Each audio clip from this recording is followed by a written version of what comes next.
आपका इस तरीके का रवैया जब तक नहीं होगा, हमारे लोगों के साथ में अत्याचार होते रहेंगे।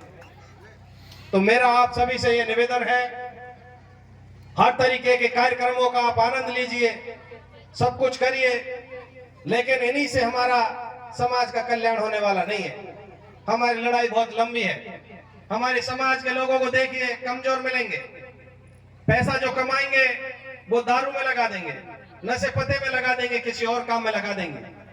मेरा मानना है कि आप यदि 500,000 रुपए रोज के कमाते हो तो उसका 80% 90% पैसा सबसे पहले खान पान पे लगाइए। चाहे बदन पे कपड़े हो ना हो चलेगा, लेकिन पेट के अंदर संतुलित भोजन होना बहुत जरूरी है। आप घी दूध अंडा मांस मच्छी नहीं खाएंगे, फल फ्रूट ड्राई फ्रूट नहीं खाएंगे, तो आपकी शरीर में, आपकी रगों में खून कैसे बनेगा? और खून नहीं बनेगा तो आपके अंदर ताकत कैसे आएगी? और जब ताकत ही नहीं आएगी तो आप किसी से लड़ाई क्या लड़ोगे? आपकी खेती भी छीनी जाएंगी, बहन बेटियां भी छीनी जाएंगी, आपके सारे हक अधिकार छीने जाएंगे। तो समाज का सबसे बड़ा जो निर्माण करना है, तो हमारा जो घर के अंदर जो हमारी बहन बेटी जो आती है, ब्याह करके हम लाते हैं, उससे हम दोगलापन अपनाते हैं, उसे पराई मान करके उसको कभी अच्छा खाने को नहीं देते। तो आप सबको हमारी ये सोच बदलनी है। एक बेटी दूसरे घर को छोड़ करके हमारे घर में आती है, वो अपने घर को, अपने आदमियों को अपना मानती है, और जब वो प्रेग्नेंट होती है तब उसके पेट में जब बच्चा होता है, यदि हमने 9 महीने उसे अच्छा खिलाया पिलाया तो आने वाला हमारा जो संतान होगी वो बहुत अच्छी, हष्ट पुष्ट, तंदुरुस्त और दिमाग से मजबूत पैदा होगा।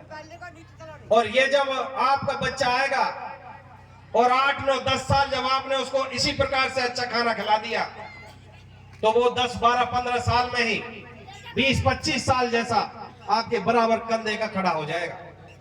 और उसकी कांटी जब अच्छी बनेगी तो आगे वो अपने जीवन को चलाने के लिए, परिवार को चलाने के लिए, समाज को मजबूती देने के लिए, उसकी रगों में, उसकी बाजुओं में जो ताकत होगी, उसकी दम पर, उसके दिमाग जो होगा, उसकी काबिलियत पर, वो हम सब के लिए लाभकारी साबित होगा।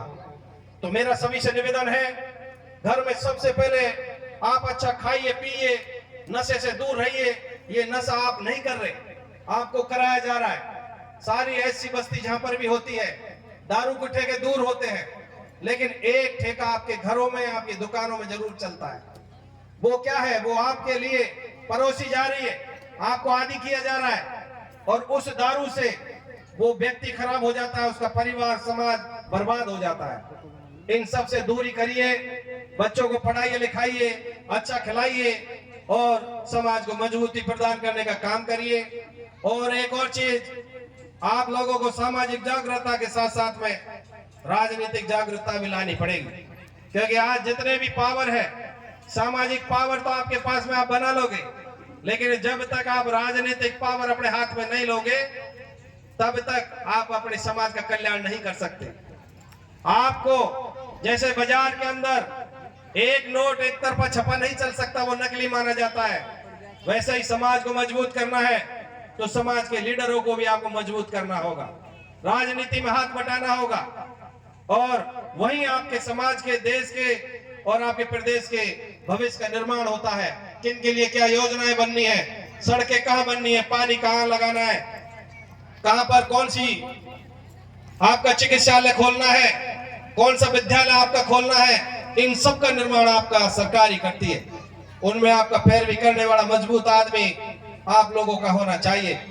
बहुत सारी बातें हैं, समय समय पर और आपके बीच में करते रहेंगे। आप सभी ने, आपका जो मानस अभी तो यहाँ पर पद सुनने का है, पर पद वाले जो मेरी सभी भाइयों की टीम है, इनसे मैं